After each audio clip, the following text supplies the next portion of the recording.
Bonjour et bienvenue à tous. D'avoir résorbé la misère ivoirienne en Côte d'Ivoire et dans le monde. Il n'y a pas d'Ivoiriens en situation misérable partout. Donc, Génération et Peuple Solidaire s'insurge ici contre la discrimination manifeste et le chantage politique qu'Alassane Ouattara met en place. Avant de commencer, n'oubliez pas de vous abonner et d'activer la cloche de notification pour ne rater aucune de nos prochaines vidéos. C'est parti. Il menace en fait le régime du Burkina Faso en prétendant qu'il serait prêt à expulser des Burkinabés et expulser des Maliens par centaines de milliers, voire par millions, vers leurs pays respectifs. Il menace ainsi d'une invasion qui, croit-il, ferait tomber les régimes Traoré et Goïta. Alassane Dramane Ouattara utilise donc littéralement des êtres humains comme de la chair à canon pour la manipulation politique. La vérité est que les Maliens, les Burkinabés de l'intérieur et de l'extérieur savent très bien que le gouvernement qui est à leur tête depuis l'avènement du président Assimi Goïta est au service du peuple. Que c'est un gouvernement qui se bat pour rendre la paix et la sécurité au Mali. Les Burkinabés savent que le président Ibrahim Traoré aime son peuple et travaille pour son peuple. Et Alassane Ouattara se trompe s'il pense que c'est en expulsant des Burkinabés qu'il rendra Ibrahim Traoré impopulaire. Au contraire, ce chantage à l'expulsion va renforcer l'adversité. Ce chantage à l'expulsion va renforcer la mobilisation des forces panafricanistes révolutionnaires du sous-continent africain contre les régimes de Ouattara Dramane. Il va obtenir exactement le contraire de ce qu'il cherche. Alassane Ouattara devrait aussi se souvenir d'une chose. Il est arrivé au pouvoir grâce à la bienveillance des régimes du Burkina Faso, du président Compaoré, des régimes du Mali. Une fois discutant avec le premier ministre actuel du Mali, le docteur Choguel Kokala Maïga, celui-ci me rappela le rôle qu'il a joué pour aider Alassane Ouattara à reconquérir les télécommunications de Côte d'Ivoire lors du duel avec le régime du président Laurent Gbagbo. Le rôle que le Mali a joué pour l'aider à cette époque et que le Mali regrette d'avoir joué. Alassane Ouattara oublie que la sous-région a été sa base arrière, que sa lutte contre la discrimination ivoiritaire lui a valu le soutien presque unanime des autres pays ouest-africains. Ouattara s'amuse à cracher dans la main de ceux qui l'ont hébergé, de ceux qui l'ont soutenu, de ceux qui l'ont nourri et blanchi, de ceux qui lui ont même donné des fétiches pour se protéger. Car en fait, c'est dans ce Burkina-là, c'est dans ce Mali-là, que Alassane Dramane Ouattara venait chercher les Douaouf. Et ce ne sont ni Kandia Kamisoko Kamara, grande missionnaire pour les recherches de fétiches, ni Téné Birahima Ouattara dit la fiole qui viendront me contredire. Alassane Ouattara les envoyait partout dans la sous-région et écumait les plus grands marabouts, les plus grands guérisseurs, les plus grands thaumaturges et sollicitait leurs fétiches, leurs douaous et leurs recommandations sacrificielles. Il ne faut pas qu'il oublie tout cela parce que, comme le disent les Britanniques, karma is a bitch. Le karma est une prostituée. Il ne fait de cadeau à personne. Il ne te donne que ce que tu mérites. C'est clair. Bon. La suite. Troisième sujet. Alarmante du niveau des recettes fiscales 2024. À l'occasion de son séminaire bilan des premiers et seconds trimestres 2024, qui s'est tenu le 17 juillet 2024, la Direction générale des impôts a révélé que sur un objectif de recette de 1314,7 milliards de francs CFA pour le deuxième trimestre de l'année 2024, elle a recouvré 1235,7 milliards de francs CFA, soit un écart négatif de 78,9 milliards de francs CFA. Ce chiffre, représentant un taux de réalisation de 94%, est cependant en hausse de 113,2 milliards de francs CFA, soit une progression de 10,1% par rapport au deuxième trimestre 2023.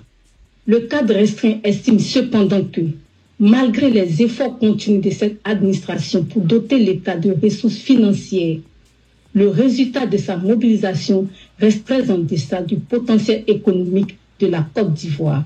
GPS reste très préoccupé par cette situation, estimant qu'une bonne mobilisation des ressources intérieures est la seule alternative à la politique d'endettement à outrance du gouvernement actuel pour financer le développement du pays. En effet, la pression fiscale en Côte d'Ivoire reste encore faible, se situant autour de 14% du PIB, alors que la norme communautaire de l'UEMOA est de 20% du PIB. Pour combler cet écart, une panoplie de mesures s'impose. GPS interpelle instamment le gouvernement sur deux d'entre elles. Une gestion plus vertueuse des dépenses fiscales. En 2022, les dépenses fiscales concernant la TVA et les droits de douane se sont élevées respectivement à 257,8 milliards et 58,6 milliards de francs CFA. D'autres types d'impôts sont concernés par ces petits cadeaux octroyés par l'État à certains de ses citoyens privilégiés. Il est certes vrai que les dépenses fiscales peuvent être des mesures administratives visant à promouvoir certains pans de l'économie ivoirienne. Cependant, ce que l'on observe avec le gouvernement actuel, c'est que les dépenses fiscales deviennent de petits arrangements entre partenaires politiques ou d'affaires au détriment des véritables bénéficiaires. Un règlement de la dette intérieure. Pour GPS, la corrélation entre le règlement des factures des opérateurs économiques par l'État et le respect de leurs obligations fiscales est évidente.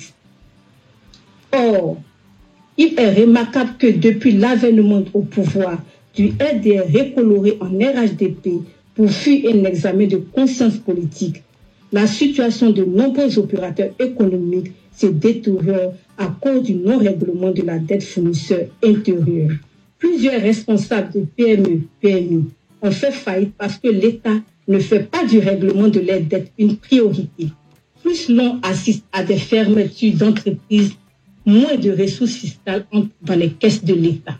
L'ampleur de la situation est révélée par la Direction générale de la comptabilité publique et du Trésor. Cette administration, faisant le point de sa trésorerie future, annonçait qu'elle prévoyait un règlement de 7 000 milliards de dettes intérieures entre 2024 et 2026. Il faut noter que la corruption endémique du gouvernement aggrave la morosité de notre économie et la dégradation des conditions de vie des Ivoiriens. La preuve en est que, alors que le gouvernement se vante de ses succès économiques, la réalité démontre le contraire. Les nombreux cas de suicide d'Ivoiriens et les épidémies constatées de dengue et de paludisme montrent que la Côte d'Ivoire n'est pas le paradis sur terre que la propagande a voulu nous vendre. Vrai. GPS invite donc le gouvernement à faire du règlement de la dette intérieure une priorité de premier ordre. GPS... Alors, c'est un point extrêmement important sur la situation économique en Côte d'Ivoire. Il y a un trou de près de 80 milliards de francs CFA de recettes fiscales qui n'ont pas été encaissées par l'État. Le mouvement Génération et Peuple Solidaire se demande pourquoi il y a toujours autant d'argent qui reste dehors. La deuxième remarque, c'est qu'est-ce qui peut expliquer que le gouvernement d'Alassane Dramane Ouattara donne 250 milliards de réductions fiscales à un certain nombre d'entreprises. Et bien souvent, pas des entreprises véritablement nationales, pas des entreprises qui sont vraiment dans le besoin, mais des entreprises qui, par ailleurs, font des bénéfices faramineux. Troisièmement, qu'est-ce qui peut expliquer qu'on prétende que l'économie ivoirienne va bien, alors que 7 000 milliards de francs CFA de dette intérieure ne sont pas payés? 3 chiffres. 1. 80 milliards de CFA de recettes manquent à l'appel. Donc, il y a des gens qui n'ont pas payé leurs impôts. Pourquoi ces gens-là ne sont pas identifiés et pourquoi ne sont-ils pas contraints à payer?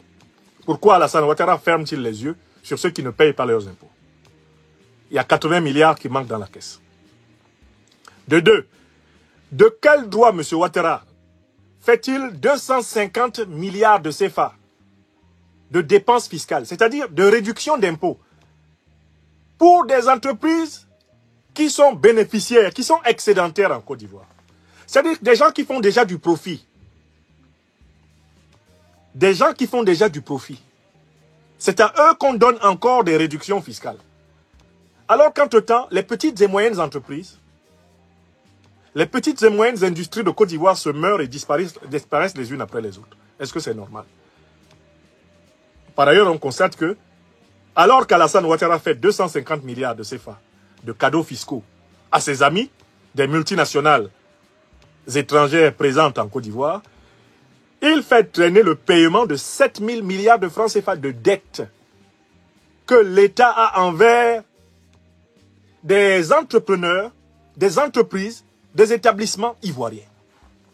Autrement dit, toute l'organisation et la politique fiscale d'Alassane Dramane Ouattara est faite pour faire sortir l'argent de la Côte d'Ivoire, aller dans les caisses des multinationales qui détiennent 80% de l'économie nationale, faire des cadeaux fiscaux aux entreprises de ses amis et de sa famille avec l'argent public à travers les réductions fiscales et continuer de s'asseoir sur l'argent des petites entreprises, des moyennes entreprises, l'argent des établissements, des entrepreneurs ivoiriens qui n'attendent que d'être payés pour le travail qu'ils ont pourtant déjà effectué. Voilà la politique fiscale discriminatoire qu'Alassane Ouattara mène en Côte d'Ivoire et que dénonce le mouvement Génération et Peuple Solidaire.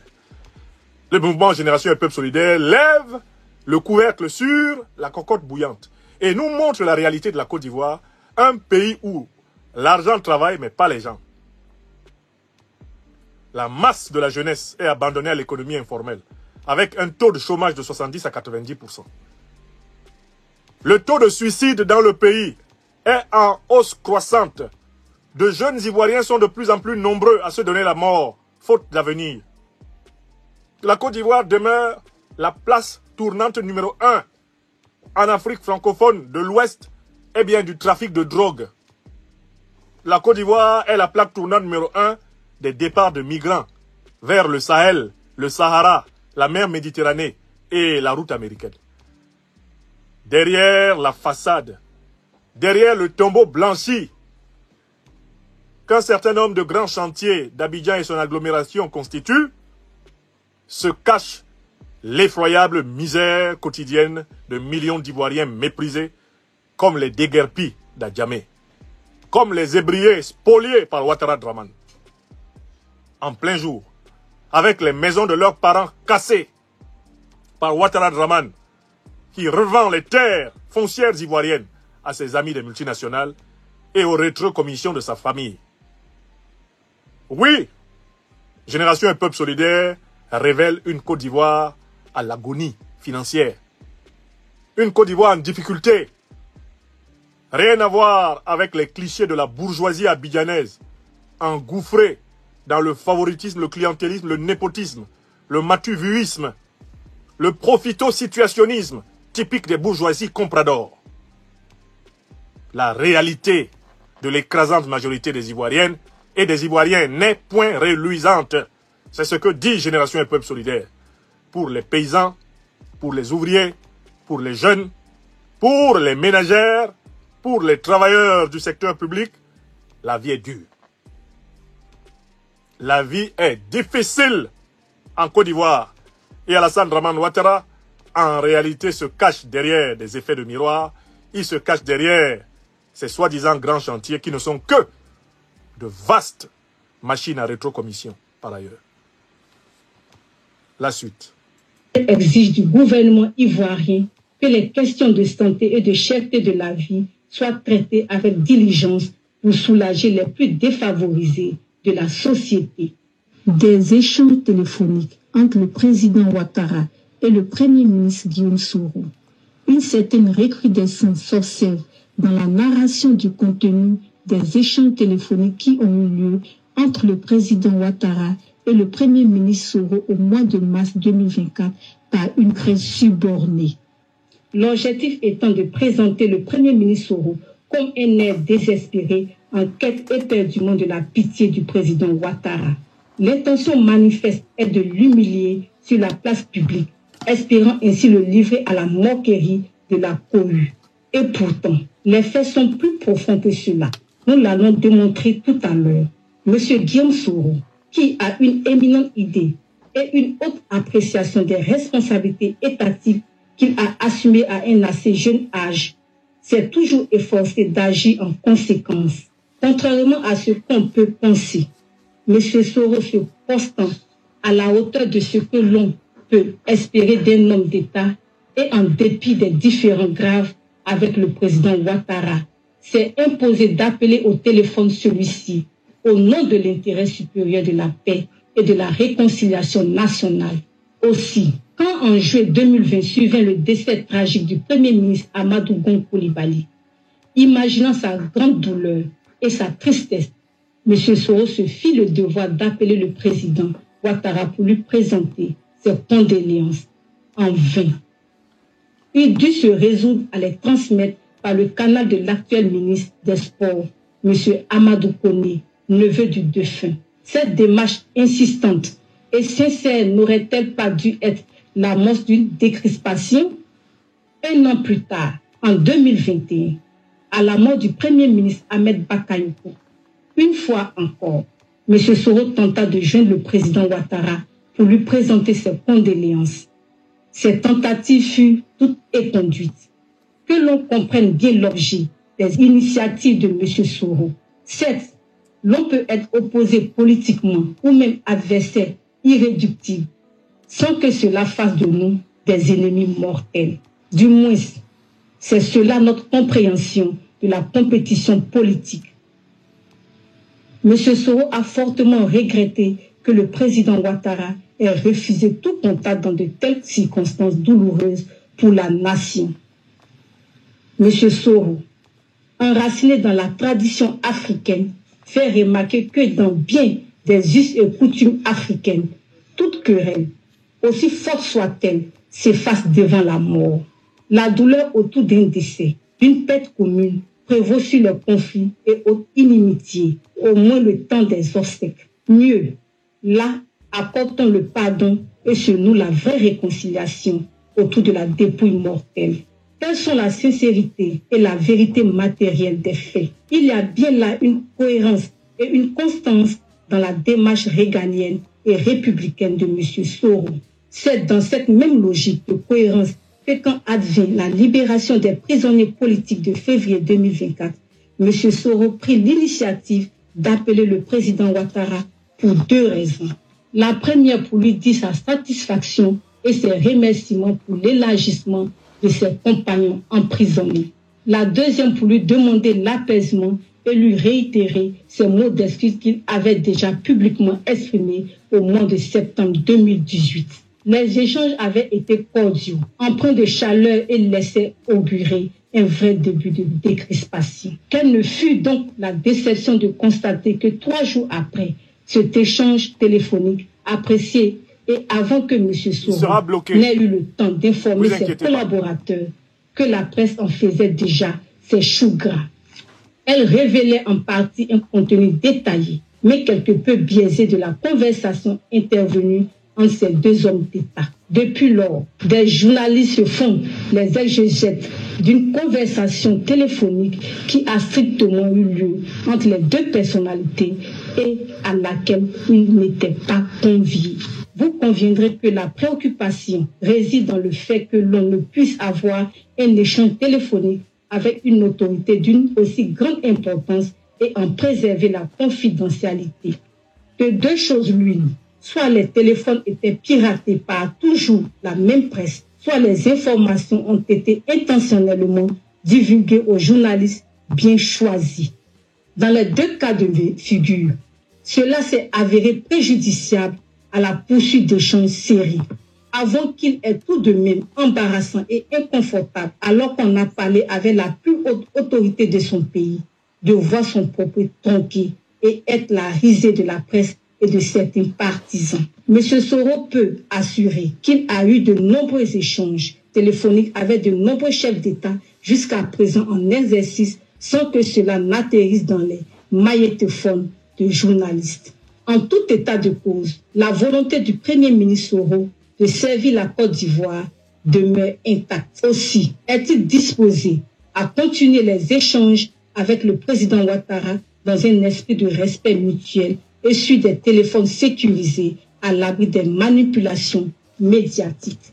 GPS encourage les deux hommes d'État à maintenir le dialogue, comme l'a toujours prêché feu le président Félix Houphouët-Boigny. Du harcèlement. Alors, c'est un point extrêmement important. Au mois de février 2024, le président Guillaume Soro nous a fait état du renouement des échanges téléphoniques avec le président du RHDP, Alassane Dramane Ouattara. Mais depuis que ces échanges téléphoniques ont commencé, le mouvement Génération et Peuple Solidaire se désole de constater que tout ce que le président Guillaume Soro et le président Alassane Dramane Ouattara se disent se retrouve dans la presse proche d'Alassane Dramane Ouattara, en plus avec des manipulations du contenu de la conversation, des contorsions, des aberrations qui sont présentées comme étant le contenu de la conversation.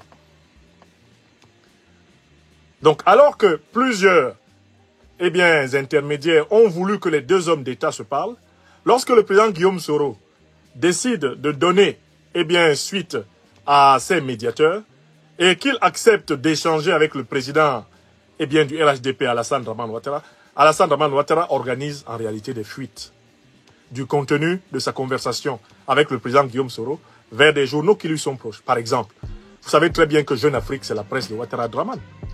Marwan Ben Yamed, qui a été, nous dit-on, naturalisé ivoirien Urbi et Torbi il y a très peu de temps, Marwan Ben Yamed est un obligé d'Alassane Dramane Ouattara. Donc tout le monde sait que ce qui sort dans Jeune Afrique, à propos de ce que Alassane Ouattara peut avoir dit, c'est ce qu'Alassane Ouattara lui-même estampille et autorise. N'est-ce pas indigne d'un chef d'État? N'est-ce pas indigne d'un dirigeant, de quelqu'un qui se veut président d'une république, même par usurpation, de ne pas être capable de préserver la confidentialité de ces échanges? N'est-ce pas une indignité totale? Génération et Peuple Solidaire souligne l'incongruité qu'il y a de constater que, alors que le président Guillaume Soro, qui est un homme d'État de très longue date, a déjà eu des conversations avec plusieurs chefs d'État dans ce monde, plusieurs chefs d'État africains, sans qu'une seule seconde de ces conversations ne se retrouve entre les mains de la presse proche de chez chef d'État, avec Alassane Ouattara, ce qui s'observe ces derniers temps, c'est que tout ce qui peut se dire avec lui, d'une manière ou d'une autre, il le fait ressortir de l'autre côté, auprès des journaux qui lui sont proches. Cela est l'indication d'un homme qui, finalement, n'a pas acquis une véritable statut, une véritable culture d'homme d'État. Génération et Peuple Solidaire souligne donc que le mouvement, parce qu'il a le devoir de participer au pardon à la réconciliation de la Côte d'Ivoire, continuera, à travers son leader, d'être disponible pour le dialogue, un dialogue constructif et positif. Mais le mouvement exige que les conversations soient confidentielles, qu'elles soient protégées, que cela soit respecté, ne serait-ce que ce principe que les conversations entre les plus hautes autorités, des partis politiques ou même des États, méritent un minimum de confidentialité. Ce qu'il y a de pire dedans, c'est que les gens d'Alassane Dramane Ouattara en profitent pour modifier le contenu de la conversation, inventer des thèmes et des sous-thèmes qui n'ont jamais été évoqués et prêter au président Guillaume Soro des propos qu'il n'a jamais tenus. Cela augmente non seulement à l'indignité, ce qu'on peut appeler donc l'insincérité, la malignité, la perfidie et la mauvaise foi chronique. Bon, de toutes les façons, nous, à Génération et Peuple Solidaire et globalement en Afrique, ne sommes pas surpris. M. Ouattara a un rapport d'éloignement très profond à la vérité. C'est un menteur. Comme l'a dit le président Laurent Gbagbo, nous ne sommes donc pas étonnés que la moindre conversation avec lui soit l'occasion pour lui de faire prospérer son art majeur, l'art du mensonge. Pauvre Côte d'Ivoire. Se voir infliger depuis 14 ans la direction d'un homme qui ne sait pas tenir sa langue, d'un homme qui ne sait pas protéger les conversations qu'il a avec ses pairs, les conversations qu'il a au plus haut niveau, d'un homme qui est capable de livrer aux journalistes le contenu d'un entretien présidentiel. C'est grave et c'est honteux. Nous ne pouvons que nous en désoler et dire que pour notre mouvement, c'est l'obligation de patience pour servir un jour qualitativement la Côte d'Ivoire qui fait que le téléphone reste ouvert, mais désormais, comme l'a exigé le mouvement Génération et Peuple Solidaire, dans un cadre encore plus sécurisé. Dernier point de cette déclaration. Le judiciaire du vice-président de GPS, M. Souleymane Kamara Tekone, dit Soul Toussoul. Le 16 juillet dernier, M. Souleymane Kamara Tekone, vice-président de GPS, comparaissait pour la 3e fois depuis sa libération en février 2024 dans l'affaire de la résidence d'Abidjan-Makori de Guillaume Soro, saisi en représailles politiques. L'audience a été renvoyée au 22 octobre 2024 après les vacances judiciaires. Ces reports incessants visent à le maintenir en laisse et à freiner la mobilisation des membres du mouvement, faisant de ce dernier un otage politique. GPS rappelle que l'acquisition de la résidence de M. Soro, mise en œuvre en 2016 sous le gouvernement d'alors, était légale et transparente. Les ministres des Finances, Charles Dibi Kofi, et du Logement, Marcel Amontano, ont piloté cette opération en toute transparence et conformément aux instructions du gouvernement dans la plus grande clarté. Les traces de cette acquisition se trouvent d'ailleurs dans les livres comptables de l'État. Il ne s'agit donc aucunement d'un détournement comme le pouvoir en place a tenté de le faire croire. Il faut par ailleurs révéler que le président Ouattara a bénéficié du même traitement financier d'un montant équivalent pour réhabiliter sa résidence de Cocody en guise de compensation. Ceci est un fait. GPS exprime sa compassion à l'égard de M. Koné et de sa famille pour la torture morale infligée par ces convocations judiciaires multiples. GPS questionne la sincérité de la grâce présidentielle accordée alors que la justice continue de harceler un cadre pour ses opinions politiques. Il est impératif que le gouvernement respecte les droits fondamentaux des citoyens et ne transforme pas la justice en outil de combat politique au détriment de l'état de droit et des libertés constitutionnelles. GPS reste mobilisé aux côtés de son vice-président dans cette épreuve et lui assure son soutien sans faille. Fait à Abidjan le 23 juillet 2024, le cadre restreint de Générations et Peuples Solidaires.